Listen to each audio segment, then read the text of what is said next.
হচ্ছিল, এত যন্ত্রণা হচ্ছিল, আমি তো 4টে পর্যন্ত আসতে পারিনি। তো আমার মেয়ে তো আসছিল খুব সুন্দর। তো আমি আমার মেয়ে বললো যে মা তুমি উপবাস প্রার্থনা করো, কমিটি বলেছে। আমি সেই বিশ্বাসে কি করলাম, উপবাস প্রার্থনা করলাম, তাতেই আমার দাঁতের যন্ত্রণা পুরো সুস্থ হয়ে গেছে। হালেলুয়া।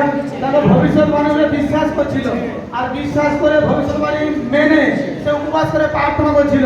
আর দেখো পরমেশ্বর বড় চমৎকার খুলে দিয়েছে তার জীবনে, পরমেশ্বর বড় আশীষ তার জীবনে খুলে দিয়েছে, আর এখন সম্পূর্ণ সুস্থ পবিত্র যিশুর নামে। আমেন। Next next. হালেলুয়া। বাকি শুনো। হালেলুয়া। প্রফেট জি এইবার অনেক বড় সাক্ষী। এইবার সাক্ষী দিচ্ছে যে 8 মাস ধরে এইবার খেতে পারতো না, বিভিন্ন জিনিসে ভয় করতো, আতঙ্কে থাকতো।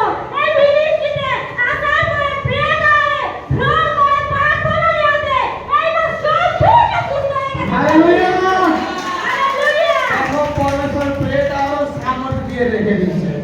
এই প্রেটা আমরা যারা ফোন করে তারা এমনি এমনি প্রার্থনা দেয় না, তাদের মুখেও অভিষেক আছে। আজ দেখো ওনার কথা কি শুনবো। বাড়ি কোথায়?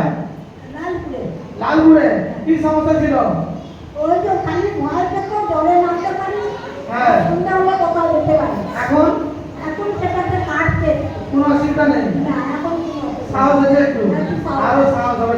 জলে জলে নামতে পারছি না। এখন জলে নামা হচ্ছে তো হ্যাঁ। খুব নামা হয়ে যাবে। কি পরমেশ্বর আরো আশীষ করুক। দেখো মা সাক্ষী দিচ্ছে, কি বলছে?